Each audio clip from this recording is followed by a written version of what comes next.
same circles. Like I guess I picture Kingsley's life very, very straightforward.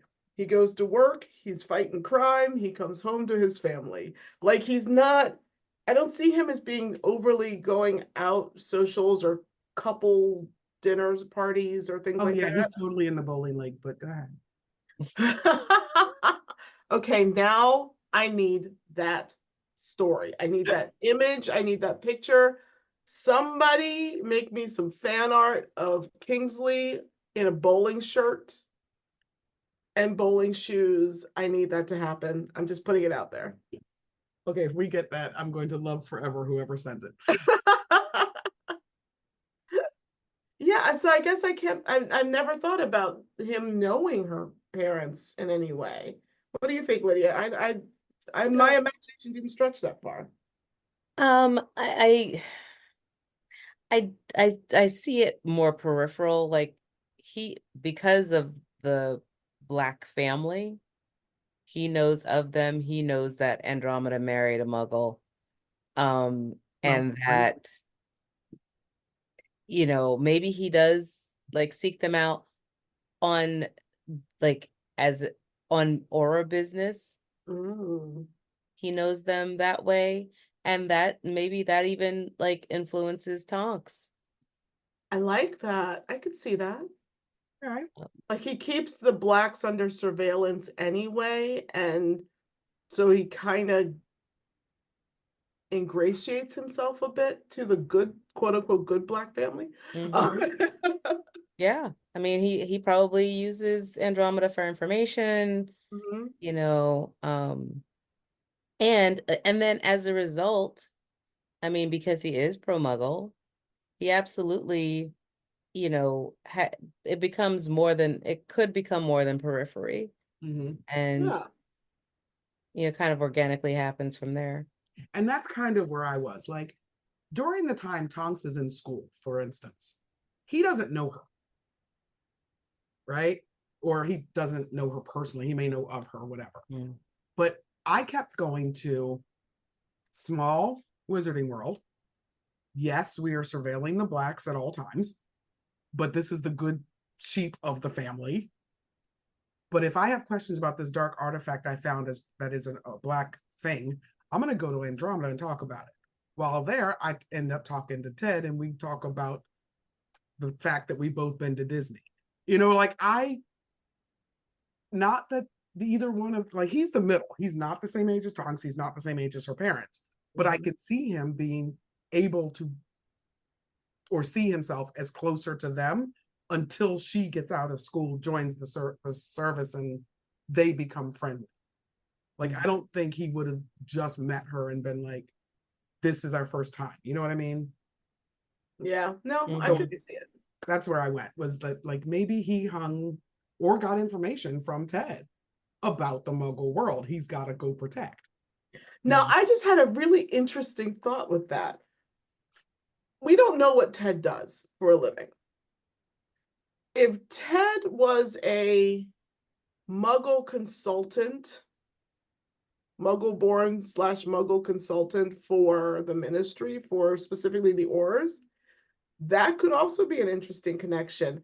So if you need Aurors who are especially purebloods like Kingsley, who are maybe not as well versed in the Muggle world when he's a kid, who you need people who can give them information. Maybe he's teaching the Muggle studies version of um, training for the Auror and the regular force. He Like tells it them could how be to a dress really in suits. interesting job, actually, being I'm gonna say, I like this job. He's the person that teaches them how to dress in suits. He's the person that explains what yeah. intelligence is. Like, I love that. How do you use a computer? And then that makes a really interesting world for Tonks to grow up in, because then you have this world where she knows what a computer is, and wow, we have one, and she, all these things that her father has to know in order to stay up to date and be able to train in the latest Muggle things. And therefore, which could be another reason why as an Auror, she just flew through all the tests, because she was already being raised by someone who has been connected with that force for her whole life. Okay. I mean, I give her credit for being very strong and smart herself as Obviously, well. but you know what I But, mean. but yeah, I can, when all these things started going through my mind, when Lydia brought up Kingsley and Tonks, I was like, okay, with their age difference, what do I really see here? And it made me think about my relationship in some ways with Sam. I am friends with Sam. I'm also friends with her parents. Very different age groups, very different friendships. But that age difference does lean you to be in that middle place. And I kept saying, maybe he's kind of in that middle place where this snot-nosed little kid who could change her face into a pig and her hair colors was just something he saw every once in a while in the summers. And then, wake up one day and, oh my God, she's old enough to be here as an Auror. We're going to train her. I'll take her under my wing. That's where I went with the two of them. I just had the cutest idea. You know how fake Mad-Eye Moody sort of left a passing comment at Harry about he should be considering an Auror he thinks the right way? I could see her at like 7 years old at the dinner table making funny faces and changing her hair color and playing with her looks, and Kingsley as a throwaway going, well, you would master disguises, you could be a great Auror, and then moving on with his life, never thinking more about it, and her going, oh, I could. And that was her motivation and you know what I mean? I think that's cute. It would be so cute. Yeah, I'm digging that. Look, I'll take it as a headcanon. I don't care. I'll do it. All right. So they are on. The war has started. Everybody's going undercover. Everybody's doing all this stuff. We know, is protecting the Muggle minister. We don't hear that she is, but we know she was still working as an Auror. We know she was still under his tutelage. So do you think she was also helping in the Muggle world with him? Or do you see her off doing other stuff? We know at one point she was guarding the school and she was under Mad-Eye. Mm-hmm. Yeah, I kind of see her as doing other missions. Same. Okay. I'm just asking questions. Yeah, I see them having very separate Auror lives in general. Okay. So we're at Grimmauld Place. The war has started. We're having an order meeting. It just broke up. Molly's trying to feed everybody. What are the two of them doing? And with each other or with others? What do you see? How do you see them interacting with everyone? Is Lupin at this meeting or not at this I meeting? was literally about to ask that question. I'm leaving it up to y'all. So if Lupin is not there, I kind of feel like they are that the two of them, first off, they go in a corner and figure out exactly what missions they're doing. Like to me, while they are on different missions, they are also in constant contact. Okay. And then, once that's taken care of, then they can, kind of mingle or whatever. I don't think that Kingsley ever stays long. I do think that Tonks hangs out as long as possible. Because, Kingsley has a family to go home to. Tonks is an only child, So yeah, they're in constant communication. Oh, right. Tonks is she is an only child, so she likes the vibe of the Weasleys. She's not used to all that family, so she stays as long as she can and then goes off on her mission. Okay, and I agree. I have no problem with anything you said.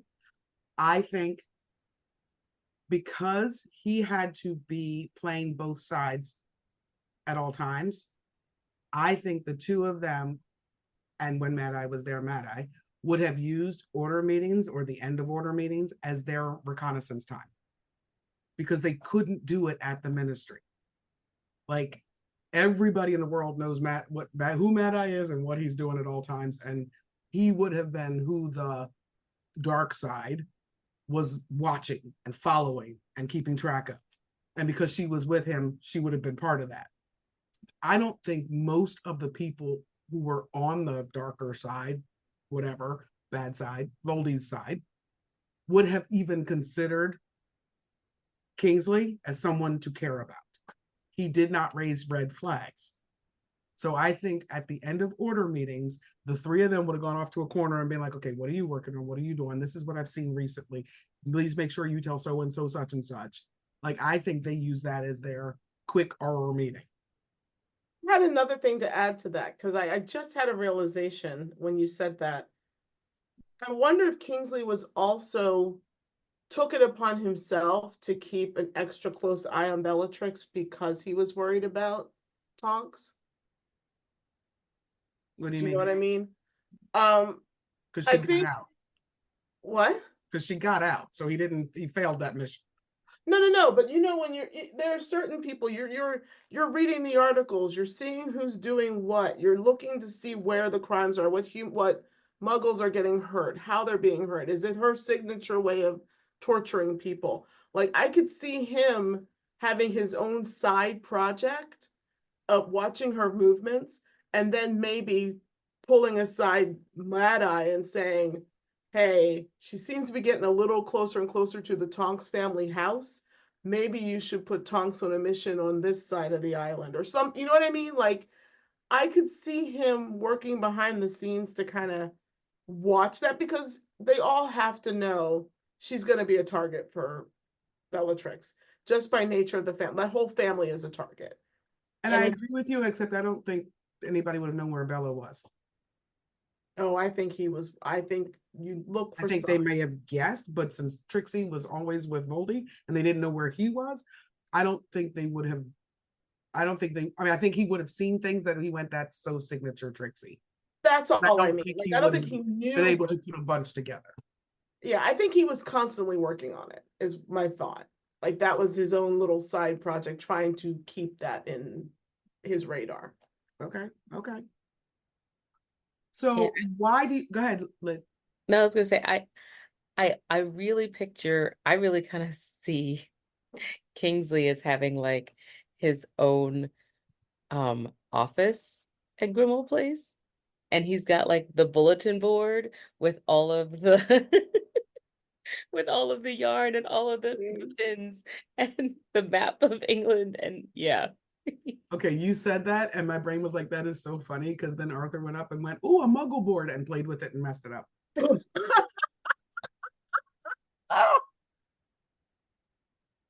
I'm sorry. That's exactly what came to mind after you said that. Because I was like, yeah, that would be so. Nope, Arthur would so screw that up. Kingsley come back to like the next meeting and be like, what? That would have been awesome, though. I'd love to, or even if Kingsley didn't have his own, if the Aurors had a room, like one particular room that was just for Auror planning, and like Mel said, that's where they go for reconnaissance.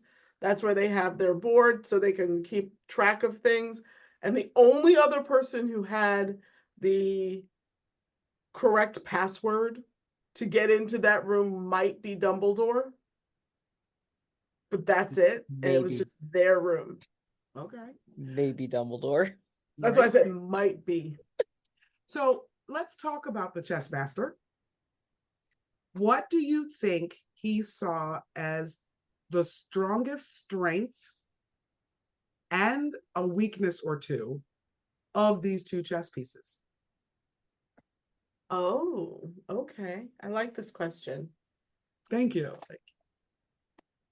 How Dumbledore viewed Tonks. I think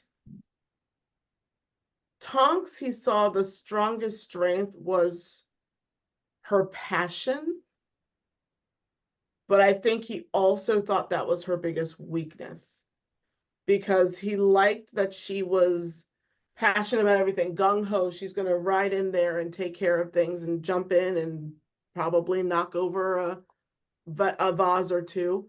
But she was passionate and willing and jumping into the fray, but at the same time,